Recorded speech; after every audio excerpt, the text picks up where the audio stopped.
Muy buenas, Andrés, ¿qué tal? Muy buena, ¿qué Hola, hay? buenas. Hola, buenas, ¿me escucháis bien? Sí, Perfectamente. ¿Y tú a nosotros? estupendamente. Sí, sí, también os escucho genial. Estupendo. Pues Estupendo. nada, en principio darte las gracias por aceptar nuestra invitación, ¿vale? Y bueno, pues lo que queremos es pues, que seas tú el que nos cuentes cosillas. Vale, para empezar, preséntate para la gente que se vaya conectando y demás y cuando luego lo subamos al canal con tu permiso, pues te pueda conocer, ¿vale? Vale, vale, bueno, yo soy Andrés Astasio, soy un autor del pueblo de Coria, Cáceres, en Extremadura, aunque ahora estoy viviendo en Madrid porque estudio allí mi carrera universitaria, comunicación audiovisual. Llevo escribiendo desde bastante joven, empecé como con 6 7 años a escribir ya relatos. Y nada, muy pronto empecé a cogerle gusto a la escritura hasta que, bueno, un día decidí ya lanzarme a lo que es la publicación. Actualmente, pues bueno, tengo publicado algún relato, he participado en alguna antología, he publicado también una novela y este año va a seguir la segunda parte de esa novela. Aquí tengo la primera parte, que es El Guardián de la Torre Esmeralda, que será de lo que principalmente hablemos hoy, entre otras cosas. Pues eso será lo principal. Vuelve a enseñar a la portada, que se vea bien el título y que la gente que lo pueda ver. El Bueno, guardián El de la Guardián de torre. la... Sí. Vale. ¿Y por qué ese título? ¿Cómo se te Bueno, ocurrió el título? la verdad que es curioso porque a mí se me da normalmente bastante mal lo de elegir título y es lo último que suelo tener claro y me cuesta bastante tener uno decidido. Pero en este caso, cuando pensé en la historia y cuando nació en mi cabeza, una de las primeras cosas que tuve claras fue precisamente el título. O sea, cuando apareció yo dije, ah, pues se podría llamar así. Y me empecé a referir así a este libro desde un primer momento y siempre decía que tenía intención de cambiarlo, pero al final, después de tanto tiempo acompañándome, dije, es que no lo veo con otro nombre que no sea este. Entonces, por eso al final decidí dejarlo porque creo que lo ejemplificaba además muy bien el libro. Estupendo. Bueno, pues Andrés, para meternos en materia del libro, ¿nos podrías leer un poquito del principio del libro para que todo el que esté por aquí te oiga un poquillo y... Y puedes saber Vale, de qué va y eso. vale, pues vale, voy a empezar por el principio, por el prólogo, ¿vale? Bueno, el libro también, aprovecho para comentaros de que viene como numerado tipo por el día, ¿vale? El tiempo se mide en soles en vez de en días. Y al principio de cada capítulo viene el sol en el que nos encontramos y el año, ¿vale? Para que se siga un poco en ese sentido la línea temporal. De Y acuerdo. bueno, si queréis os leo el prólogo, que es una página escasa, y es Sí, lo que... Vale. Dice así. Soy la última resistencia. Mi padre, mis seres queridos, mi reino. Todo aquello que amaba ha caído a manos del ejército de Poclea.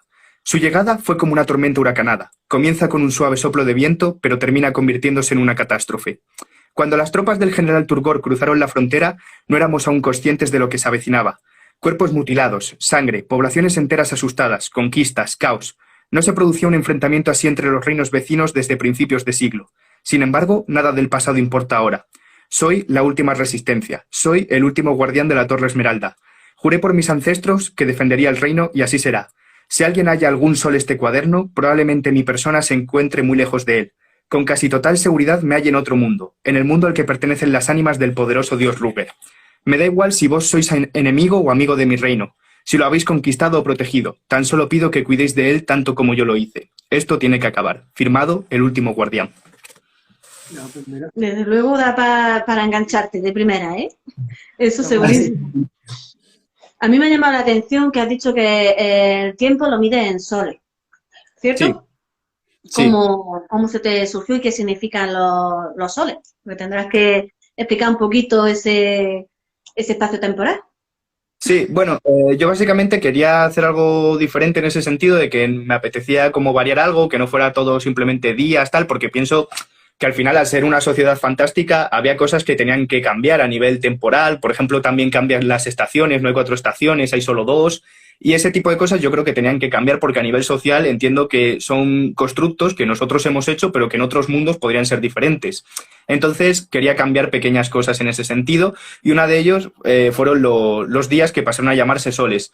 No tiene tampoco mucho mayor misterio, simplemente un día se equivale a un sol, exactamente es la misma unidad de 24 horas, solo que se denomina así también porque dije, al ser una sociedad como más medieval, entiendo que igual el concepto más puro de medir el tiempo pues sea en lo que tarda en salir el sol de nuevo.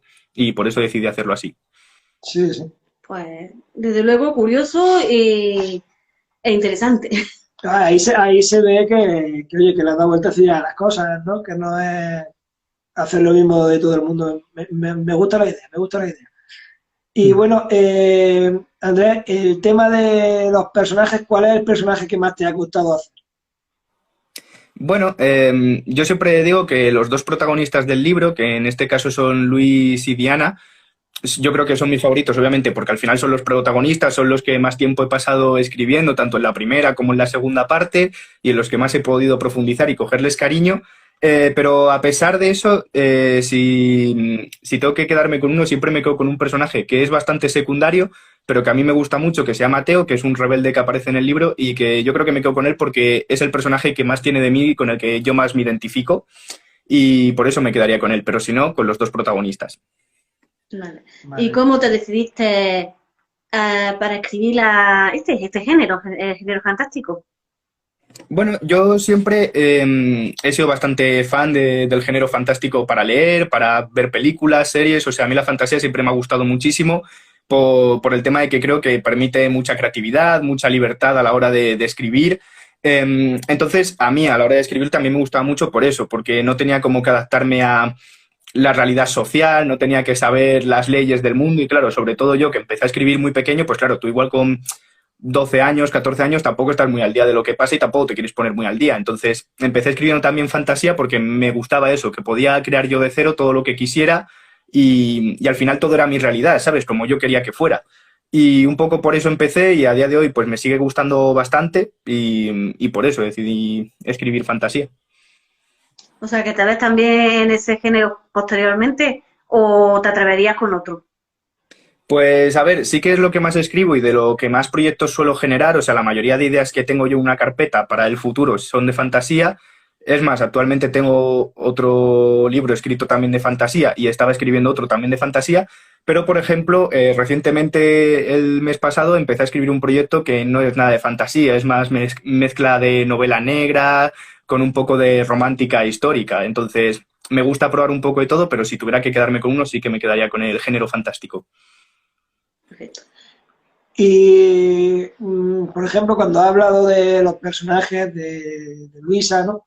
De Elisa, perdón. Elisa, De ¿no? Luis y Diana. Luis y Diana, perdona, ya es que Sí. lo he mezclado, perdón. Pero cuando habla de Diana, ¿cómo es Diana? Háblanos un poco de Diana. Bueno, pues, a ver, yo considero para empezar que los dos protagonistas son muy importantes porque la historia nace con estos dos protagonistas. O sea, lo primero que aparecen son estos dos protagonistas y yo siento que tengo que contar un poco su historia y, sobre todo, defender los valores que ellos tienen. Entonces, Luis y Diana son dos personajes que no encajan mucho en su sociedad porque Diana, para empezar, que es por la que más me has preguntado, es la princesa de Carentor, que es el reino principal de la historia. Pero pese a ser la princesa, ella no está nada de acuerdo con lo que hay establecido en su reino. O sea, ella está muy en contra de los ideales que hay, está incluso en contra de muchas políticas que lleva a cabo su padre, que es el rey. O sea, ella como que quiere romper con todo eso y quiere otras cosas que no le dan el hecho de ser una princesa y tener el poder. Y por otro lado está Luis, que es un soldado del ejército del rey, que también es extranjero y sufre bastante discriminación por ello y también está muy en contra de esa sociedad y también quiere cambiarla. Entonces diría que son el motor de la historia. O sea, que nos encontramos con dos personajes, en principio, enfrentados socialmente, porque una es de princesa, noble, ¿no? Y el otro pertenece al ejército, que es más llano, ¿no? Entonces, ahí cómo los casas tú, cómo los Bueno, unes. bueno, pues a ver, un poco la idea de la trama es que el reino, o sea, hay tres reinos, ¿vale? Que son Carentor, que es el que estaría en el centro, Poclea al sur y Restederburg al norte. La cosa es que la trama principal del libro gira en torno a que Poclea, que es el reino del sur, le ha declarado la guerra a Carentor. Entonces, en este clima bélico de tensión, el rey manda a Luis, que es uno de los soldados en los que él más confía, a que se marche con su hija y la aleje de la guerra todo lo posible. Entonces, claro, en ese tema, al principio sí que hay muchas diferencias entre ambos porque pertenecen a mundos distintos, ambos sienten que tienen cosas que recriminarse, pero yo creo que también ahí está lo bonito de la historia de ambos, que pese a llevarse como el perro y el gato, al final tienen que luchar por sobrevivir juntos.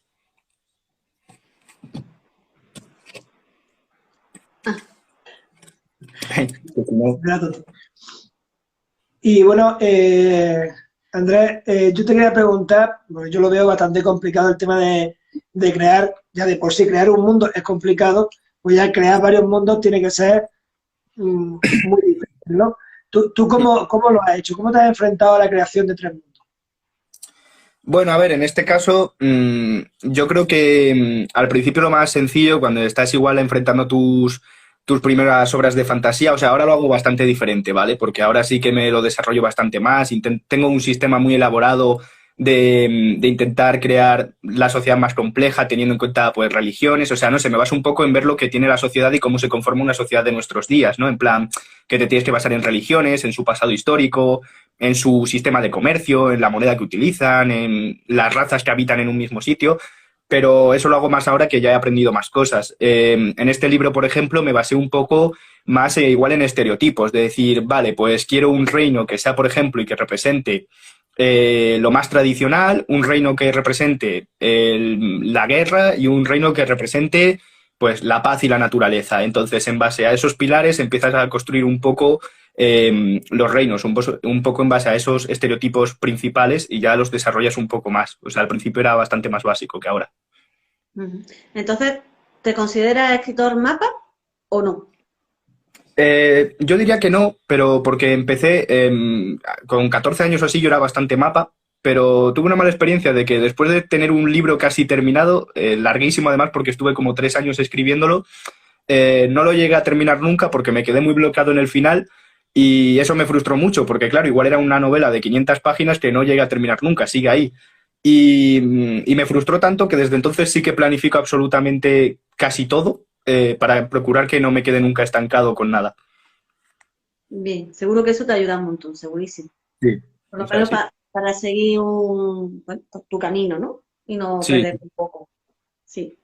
Y bueno, Andrés, ¿tú eres de los que empiezas con un final predeterminado ya en tu cabeza? ¿O empiezas como, por ejemplo, hemos hablado con compañeros que empiezan ya con la obra completa? ¿O cómo lo haces tú? Bueno, a mí ya te digo, me gusta tener claro pues los pasos principales de la novela, no me gusta ir a ciegas, por eso, por no quedarme en blanco en ningún momento. Entonces yo suelo normalmente hacer una escaleta, aunque la suelo hacer un poco, sí que la hago de corrido, en plan, un poco a ver qué me surge de primeras, qué es la idea principal y cómo la voy uniendo. Luego la suelo revisar bastante y ya te digo, en esa escaleta normalmente apunto los pasos principales que tiene que dar la historia, hasta tener un final claro. Pero, por ejemplo, no tengo pensado diálogos o cómo van a ser las transiciones igual de una escena a otra, eso lo dejo más fluir. Mira, aquí nos dice Fátima, que la conoces, que Sí. dice que ahora puedes retomar esa novela que dejaste estancada. Pues lo intento todos los años. La verdad que lo intento todos los años. La dejé estancada como en 2017 y todos los años digo, venga, ya es el momento de ponerse. Pero me pasa una cosa que yo creo que a cualquier persona que escriba también le pasa y es que según estás escribiendo algo, tú vas mejorando y cambiando tu forma de escribir con el paso del tiempo porque vas aprendiendo cada vez más cosas. Entonces, claro, si a mí, por ejemplo, leer algo que escribí hace un año igual me da cosa porque digo, uy, qué mal está escrito esto, ahora lo haría de otra manera, ponerme a escribir algo que escribí entre los 14 y 17 años, pues a mí me cuesta un montón, la verdad, porque es como siento que está todo mal y me cuesta mucho mentalmente ponerme con ello. Entonces lo voy dejando cada vez. Y Andrés, ¿tú cómo haces para conllevar tus estudios con la escritura? Bueno, pues normalmente intento aprovechar periodos en los que con la universidad no tenga tanto que hacer, o sea, por ejemplo, principios de cuatrimestres o cosas así, que igual durante las primeras semanas no hay tanto tiempo, intento aprovechar más porque ahí es como que estoy más libre, o en vacaciones también intento aprovechar mucho, pero bueno, sobre todo también haciéndome horarios. Intento los fines de semana marcarme 1 hora siempre para escribir, intento ponerme todos los días un poco a escribir, aunque sea un párrafo, pero intento siempre sentarme un rato porque he aprendido que el hecho de sentarte a escribir muchas veces conlleva que te sientas pensando que vas a escribir un párrafo e igual acabas escribiendo 3 páginas porque justo te ves inspirado, entonces al final se saca tiempo de donde puede. De debajo de las piedras. Claro. Sí. Pues eso. ¿Qué autor te ha influido a ti? Bueno, yo diría que a nivel de fantasía siempre he leído mucho a Laura Gallego en España. Y es la que he leído desde más pequeño, aunque a día de hoy creo que la autora que más me ha podido influir o de la que más he aprendido como tal es Victoria Álvarez, que no escribe tampoco fantasía, aunque el último libro que publicó sí era de fantasía, pero sobre todo me ha ayudado mucho en el sentido de que a mí se me han dado siempre muy mal las descripciones, por ejemplo, era algo que yo no sabía muy bien cómo hacerlas y tal.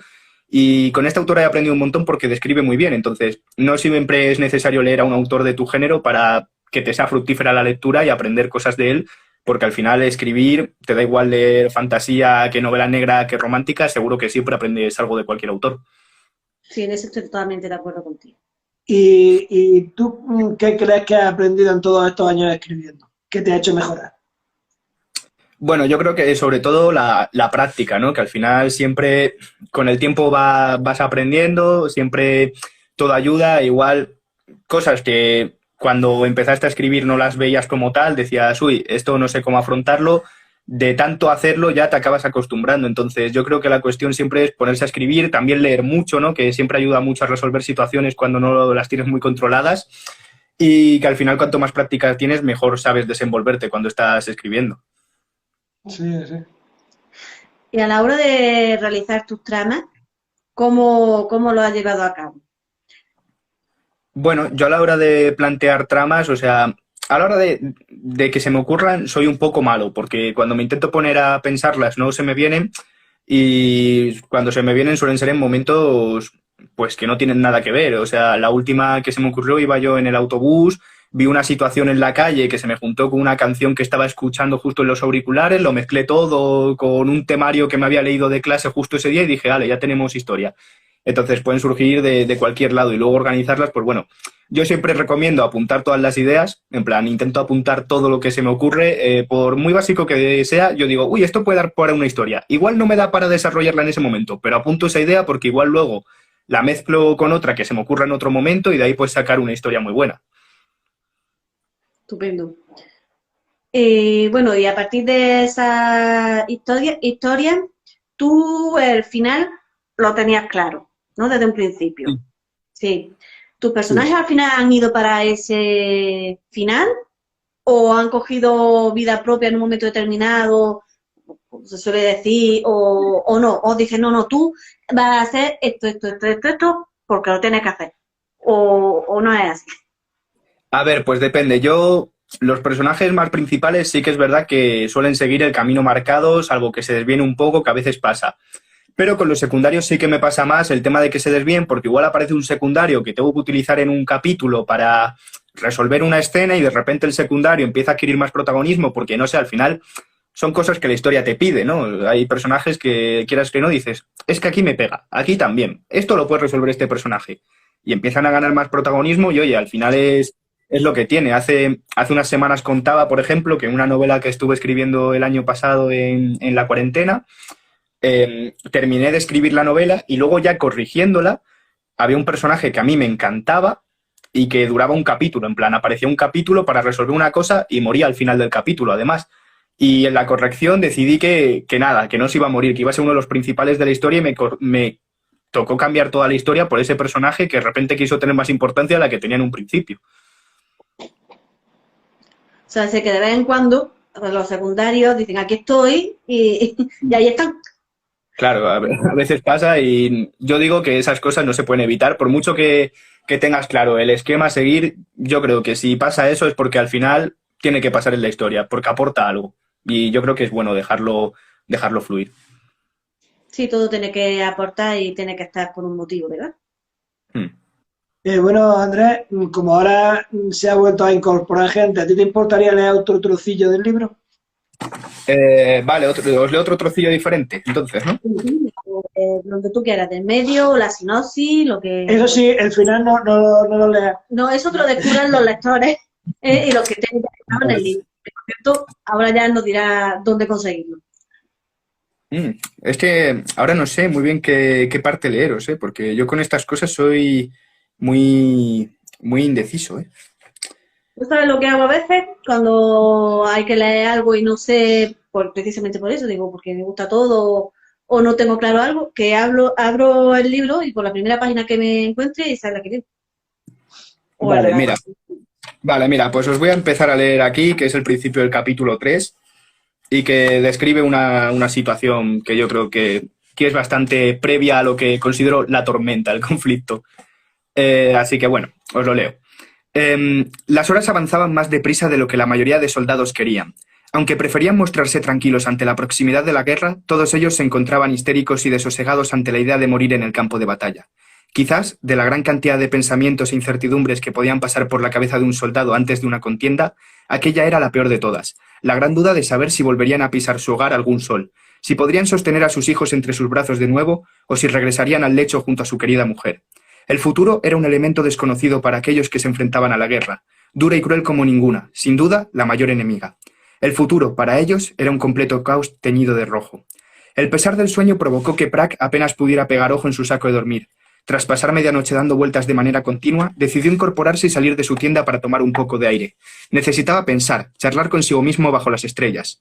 Sobrepasó a Lucas, que compartía tienda con él, y que se encontraba tan profundamente dormido que aunque el enemigo le hubiera arrollado con 200 caballos de guerra, habría continuado en su sitio sin apenas inmutarse. La luna resplandecía rojiza en el cielo con un tono más puro de lo natural. Tal vez se adelantaba a los hechos de la batalla y auguraba un enfrentamiento sangriento entre ambos bandos. Sin embargo, lo que más llamó la atención de Luis no fue el satélite rey, ni siquiera las luminosas estrellas que se adueñaban del cielo, sino el quejido continuo que provenía de una de las tiendas de campaña del campamento. Muy bien. Perfecto. Bueno, ahora sí, que estaba diciendo yo antes que nos iba a decir dónde conseguirlo. Lo vamos a decir varias veces. Vale.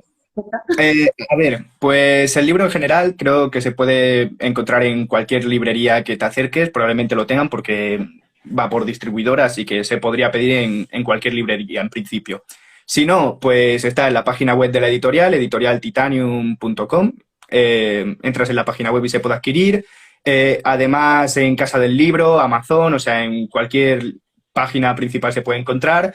Incluso en la página de la librería de la Puerta de Tannhäuser, que es una librería de Plasencia, también hacen pedidos a todo el territorio nacional. Así que, bueno, es bastante accesible y se puede encontrar de manera bastante sencilla. Andrés, ¿y por qué la editorial Titanio? Bueno, pues al final el buscar editorial es complicado, tú pruebas muchas opciones, vas probando.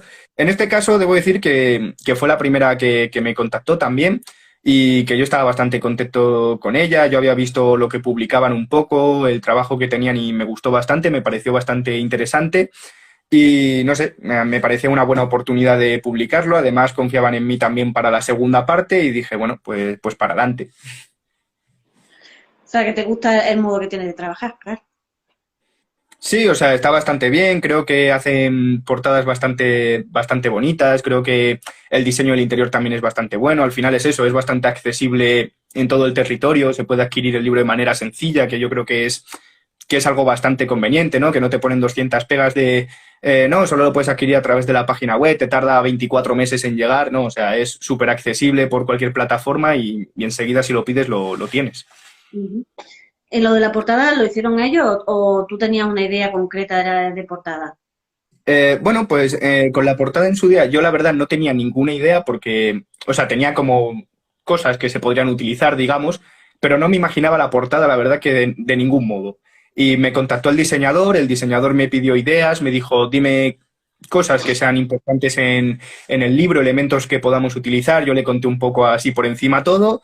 Y me presentó, pues eso, esta portada que a mí me pareció bastante bonita porque los colores me gustaron un montón sobre todo. Creo que es bastante sencilla en cuanto a que tampoco lo recarga con cosas innecesarias y a mí me gustó bastante.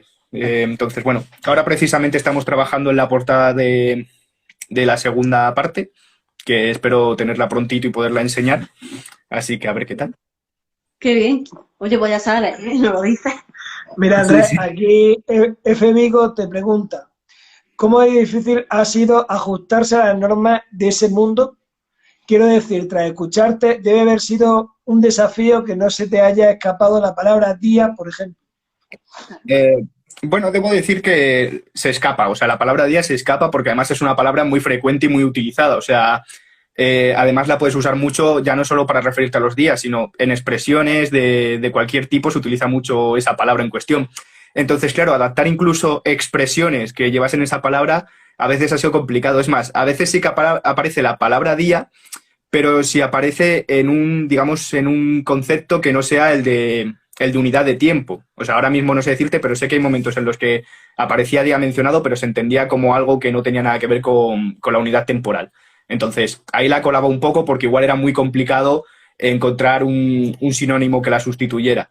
Pero eso, sobre todo, pues también en estos conceptos viene muy bien el tema de que el Word, por ejemplo, tenga un buscador, porque si dices, vale, me he encontrado ya que me he saltado 3 veces la palabra día y que la he puesto sin querer, pues directamente buscas la palabra día, ves cuántas veces la has puesto sin querer y lo corriges muy, muy fácilmente. Pero bueno, Sí. también lleva mucho tiempo de correcciones detrás. Vale, vale. Mira, yo a raíz de lo de la pregunta esta, cuando tú has leído el prólogo, hablas en tercera persona cuando dices, bueno, habla, a ver cómo lo digo, un segundillo.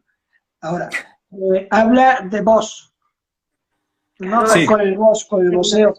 ¿Eso lo usas en todo el libro o solo en el prólogo? Eso la verdad que depende un poco de la persona, porque obviamente dependiendo de la clase social y tal, se refieren de unos a otros de distinta manera. En este caso, si no me equivoco mal, porque en la segunda parte creo que cambia y tal, en la primera se utiliza sobre todo en el prólogo y en el epílogo, pero porque se narra en formato más como si fuera una carta que está escribiendo alguien. Entonces sí que lo utiliza de manera como más formal.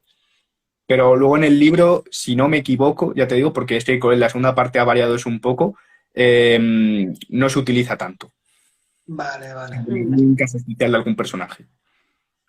Muy bien. Y a la hora de ponerle los nombres a los personajes, ¿en qué te has basado? ¿Cómo se lo has puesto? Bueno, pues depende del personaje, una de dos. O se me ocurre un nombre que digo, mira, pues puede estar bien y es un nombre más bien normalito. A veces simplemente pruebo combinación, o sea, al ser historias de fantasía, como te permite un poco más jugar con los nombres y te los puedes inventar un poco y cuanto más raro suene parece que es mejor el nombre, pues pruebas también a construir con estructuras raras. Dices, bueno, voy a poner este nombre y le voy a colar aquí una H, aquí una K y aquí una J y a ver qué tal suena. Y una cosa que yo hago mucho, que me viene muy bien últimamente, suelo coger una palabra que defina al personaje, o sea, por ejemplo, un personaje que es muy fuerte, pillo la palabra fuerte. Suelo buscar su traducción en otros idiomas, en idiomas súper, no sé, de Oriente incluso, que tengan así una traducción muy diferente, y busco una traducción que tenga una palabra curiosa que me llame la atención. Y luego esa palabra, igual cambio alguna letra, pero básicamente me baso en la traducción a otro idioma para crear el nombre. Y que así pues tenga algo de sentido también. Sí, sí. Muy interesante, la verdad. ¿Tenías claro desde un principio que ibas a hacer esta segunda parte o te surgió después de hacer la primera novela? Pues es muy buena pregunta porque mira que lo planifico todo, pero precisamente el libro nació siendo autoconclusivo. Porque yo además fue muy cruel con este final. Fue como yo lo dejé bastante en el aire y dije, bueno, la gente que se imagine como quiera que acabe. En mi cabeza acababa muy mal. Yo dije que la gente se lo imagine. Si quiere que acabe muy mal, que se lo imagine que acaba muy mal. Si quiere pensar en un final feliz, que se lo imaginen ellos. ¿Qué pasa? Que luego sí es verdad que lo pensé en autoconclusivo porque digamos que sí tenía ideas para una segunda parte, pero no pensaba que fueran tantas como para construir una segunda parte en condiciones que no fuera como, venga, pues por terminar la historia. Y sin embargo, con el paso del tiempo y mucha gente también me insistió en plan, necesito una segunda parte de esto, tal, lo pensé mucho, se me ocurrieron muchas ideas para una segunda parte y dije, oye, pues en verdad sí que podría tener esto una segunda parte. Y me puse a escribirla y bueno, la verdad que me alegro mucho de que haya salido esa segunda parte porque aparte de que creo que es muy necesaria, creo que mejora bastante la primera. Mira, Muy bien. estupendo. Como has comentado, sigues con Luis y con Diana, de personajes principales, ¿no? Sí, un poco sí. Es que la primera parte termina para ellos un poco, un poco cruda.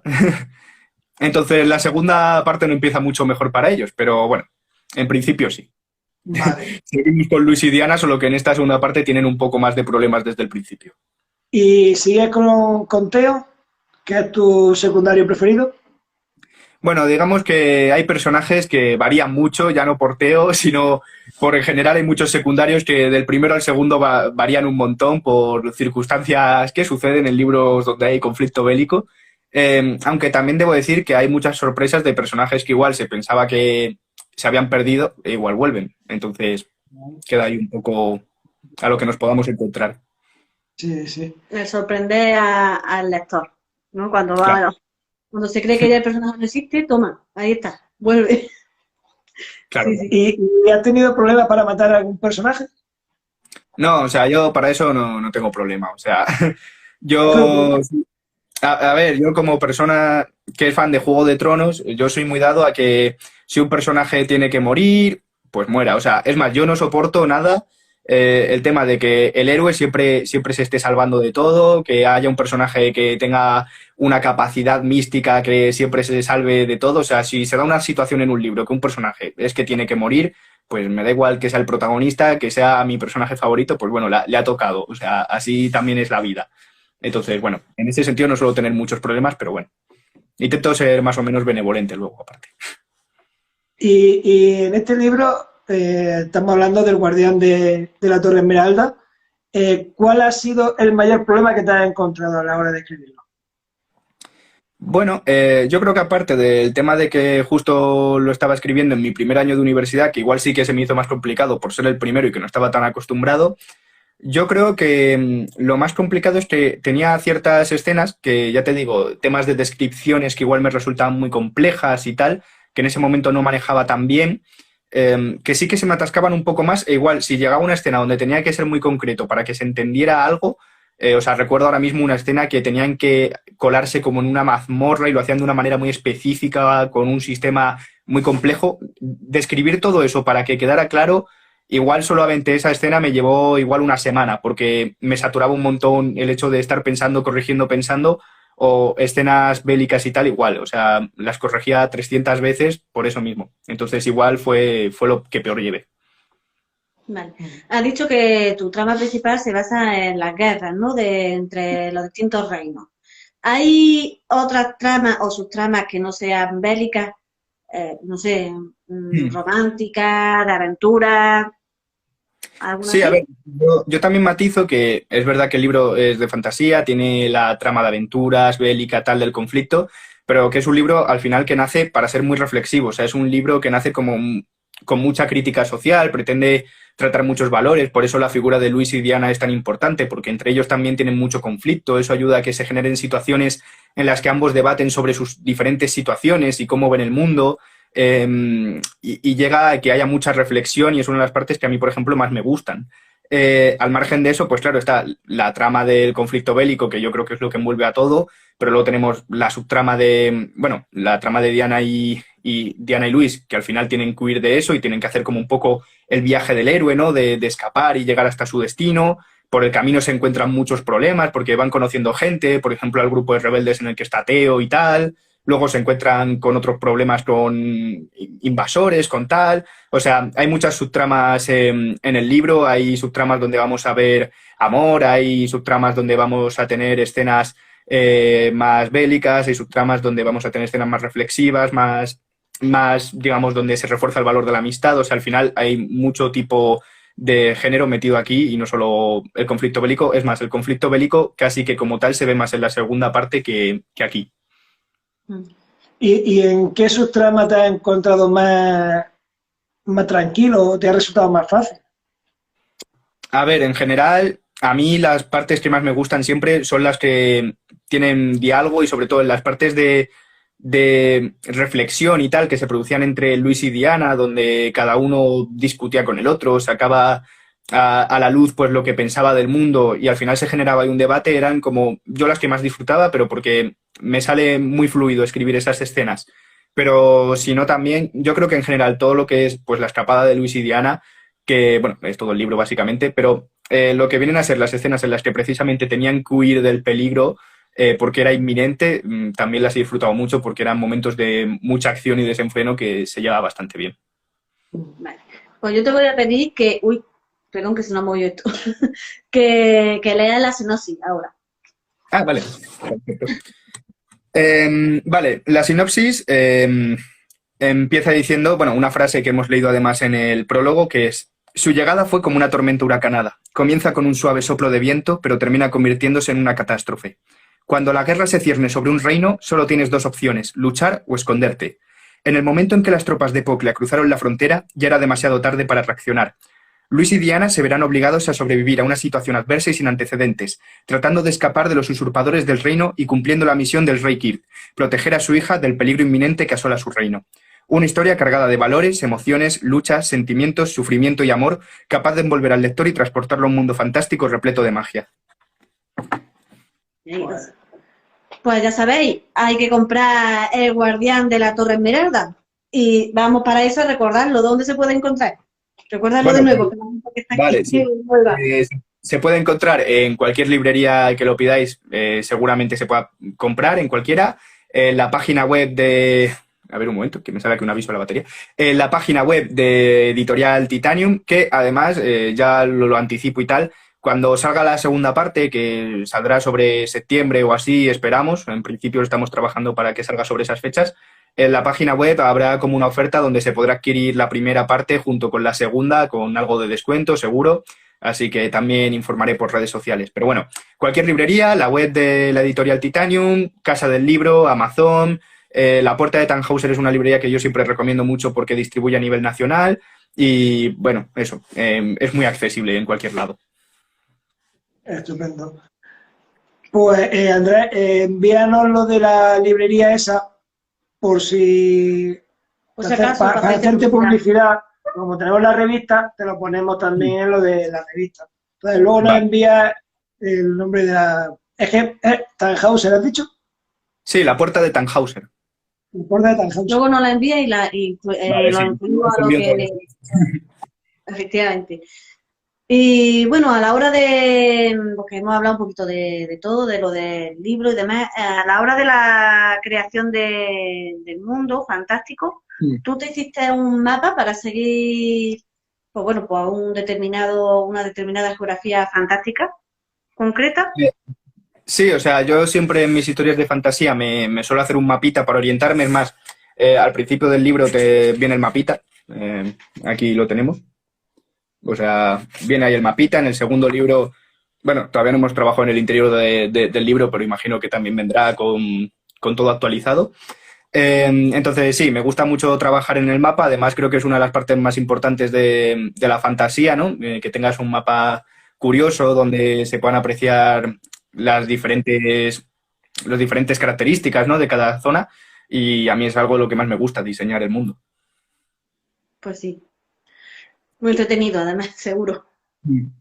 Y en la fase, ya una vez que tienes el libro y lo vas a publicar con la editorial, esa fase que, no sé, yo por lo que contáis los escritores, es la fase más dura, ¿no? Porque es la fase de las correcciones, es la fase de cambiar cosas. ¿A ti cómo te ha ido?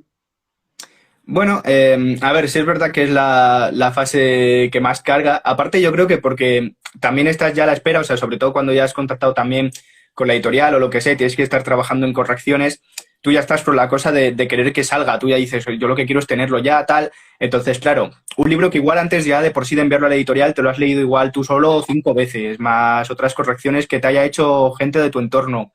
Pues tener que ponerte otra vez con las correcciones siempre cansa, es duro y ya llegas muy fatigado. Pero bueno, también creo que ayuda mucho porque es una etapa en la que también aprendes mucho, ves fallos que igual antes no habías visto. Entonces, bueno, las correcciones siempre son un poco pesadas, sobre todo cuando ya llevas unas cuantas, pero siempre ayudan. Sí, sí.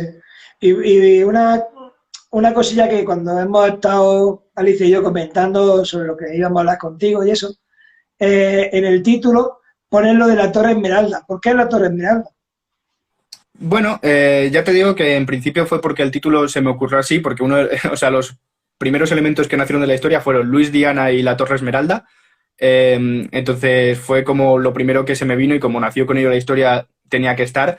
Y es un elemento bastante significativo que no llega a aparecer muchísimo en el libro tampoco. O sea, la gente yo creo que se espera que sea un elemento que aparezca recurrentemente y tal, pero en verdad no aparece demasiado, pero es un elemento muy importante para la trama.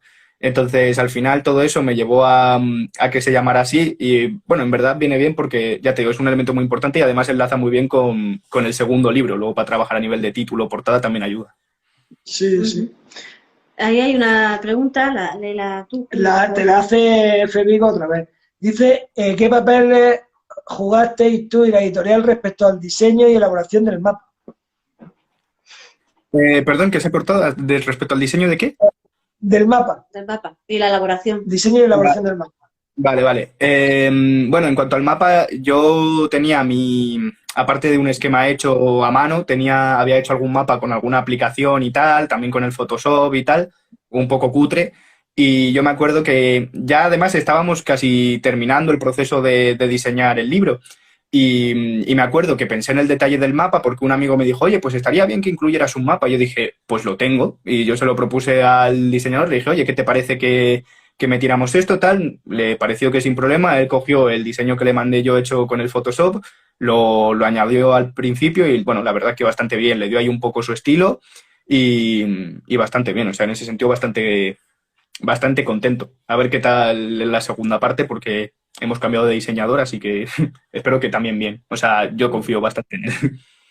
Seguro que sí. Pues mira, aquí Paco Santos, que es un compañero que suele seguirnos mucho, te pregunta si tu propósito es mantenerte dentro de este género.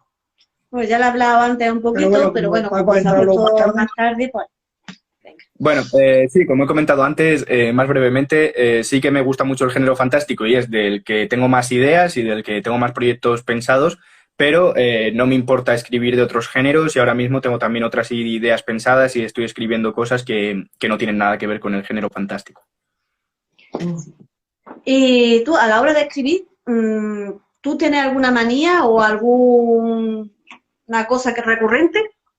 No sé, algo que diga esto, me pasa mucho cuando me pongo a escribir. No sé. Sí, a mí me pasa que para ponerme a escribir tengo una preparación que igual abro el ordenador y tardo 20 minutos en ponerme porque yo necesito tener música, o sea, me suelo poner bandas sonoras, cosas así, necesito tener algo de música de fondo, dependiendo de lo que vaya a escribir y de lo que me toque escribir, si es un conflicto bélico, una escena amorosa, una escena tal, música adecuada a ello.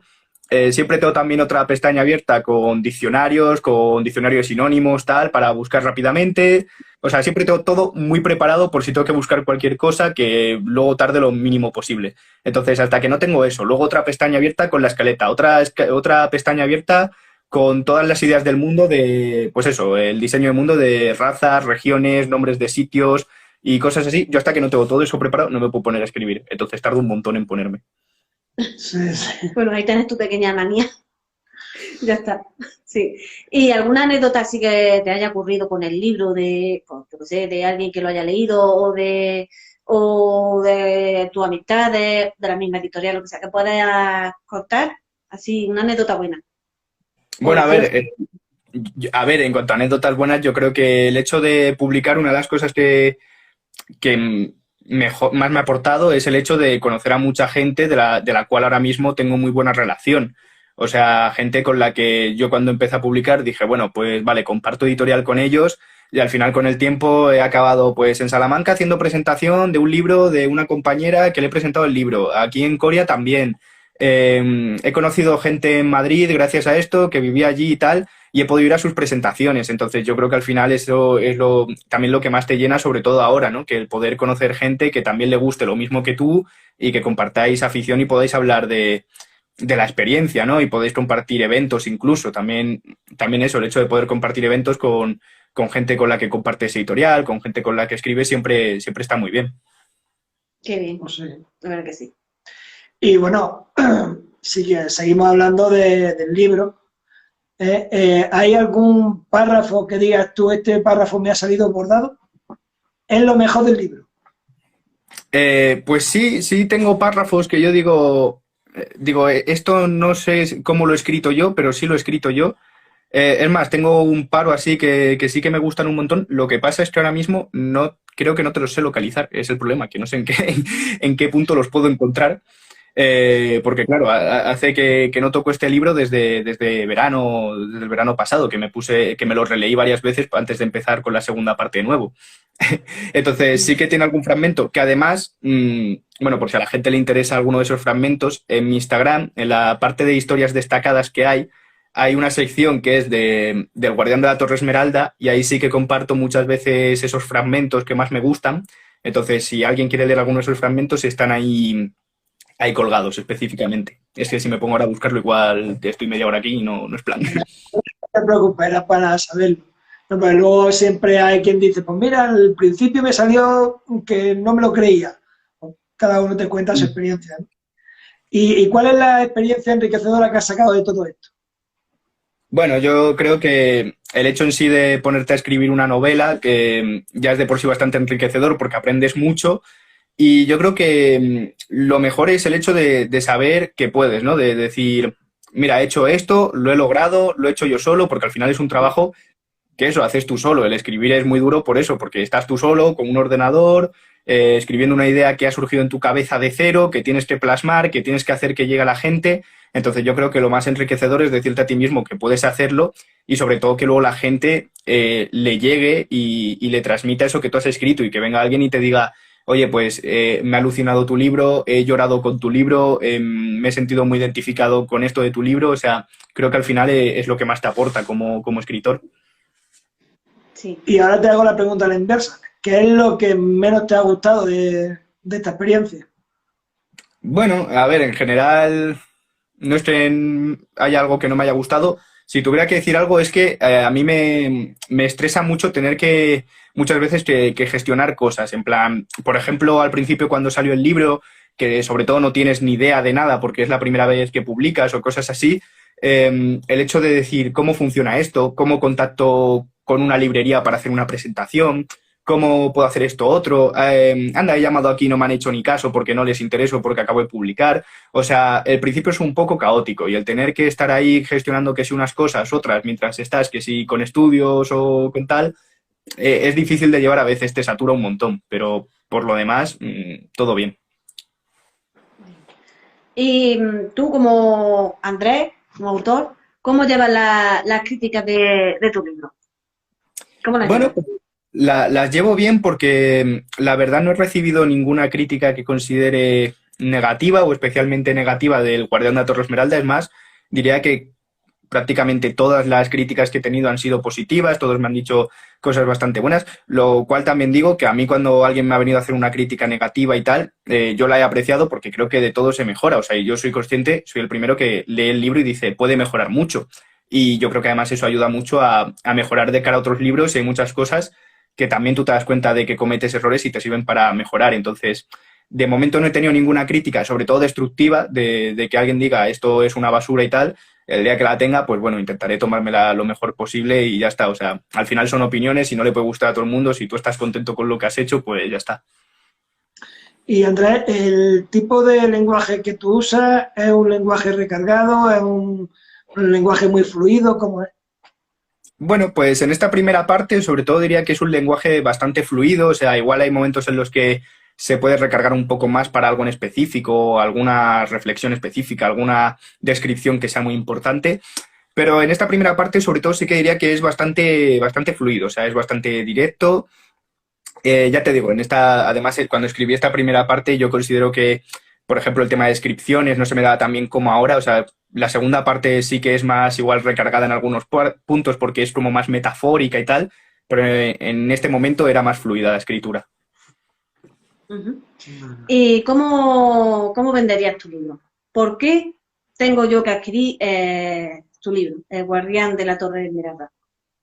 Bueno, yo creo que porque es una historia de fantasía un poco diferente, ¿no? Es una historia de fantasía que no se basa tanto en el conflicto o la aventura, que también es importante, obviamente, pero sobre todo lo que intenta primar es la crítica social y el mensaje. O sea, pretende que cuando tú lo leas encuentres un trasfondo, encuentres algo que digas, he leído este libro, me ha servido de algo y he aprendido algo con él, aparte de la diversión que me ha aportado, porque es un libro que entretiene.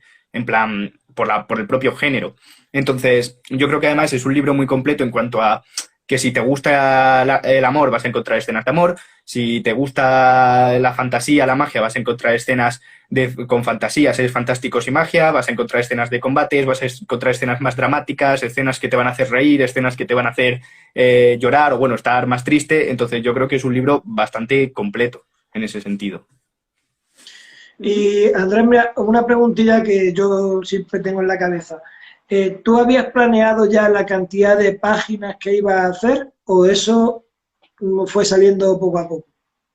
La verdad que en este primer libro no, o sea, porque tampoco controlaba mucho antes cuánto me podía ocupar una novela, porque al final fue la primera que terminé, entonces no tenía muy claro cuánto me podía ocupar. Ya a raíz de esta sí que es verdad que una vez que tienes una y ya ves más o menos cómo queda y tal, cuando tienes planeado una historia ya imaginas un poco más cuánto te puede ocupar y sí que aproximas más o menos la cantidad de páginas. O sea, igual luego se te va porque escribes más de lo que pensabas, pero se saca más o menos. Me imagino que eso pasará lo mismo, o te habrá pasado lo mismo con el tema de los capítulos, ¿no? A la hora de Sí, estructurar. claro. Bueno, me sigue pasando, o sea, es que con los capítulos también me pasa que como las escaletas sí que las hago muy de corrido, a veces se me va y hago un capítulo un poco más largo y en mi cabeza cuando estaba en la escaleta igual no era tan largo, pero claro, luego le añades diálogos, transiciones y se te va muy largo y dices, igual hay que dividirlo en 2 capítulos, esto lo puedo cuadrar de otra manera y tocas organizarlo un poco, pero se va cuadrando cada vez mejor porque ya más o menos sabes lo que te puede ocupar. ¿Y qué le dirías tú a la gente que quiere iniciarse en el género? Este es nuestro perro, por cierto. ¿Qué le dirías? Bueno, yo le diría que en general a la gente, ya no en el género, sino a la gente que se quiere iniciar en la escritura, que tenga paciencia, que al final se lo tome sobre todo porque le guste, no sé, o sea, es que claro, yo que empecé escribiendo como puro hobby con 7 años, pues no te puedo decir nada que no sea que yo escribo porque me gusta, o sea, siempre lo recalco. A mí si me dicen mañana, oye, no te van a publicar nada, te han vetado de todas las editoriales y no te van a publicar, yo seguiría escribiendo, pero porque a mí me entretiene mucho. Entonces, escribir porque te gusta, que luego lo demás ya llega, tener claro que es algo que requiere mucho esfuerzo, mucha constancia y desgasta bastante y hay que llevarlo.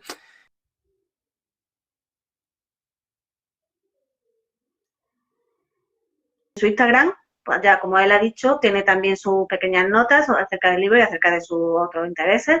Los podéis conocer un poquito mejor. Así que ya sabéis, El Guardián de la Torre Esmeralda, vuestro próximo libro. Ay, de fantasía no los perdéis. Que muchas gracias a todos y que descanséis. Hasta luego. Venga, hasta luego. Besico.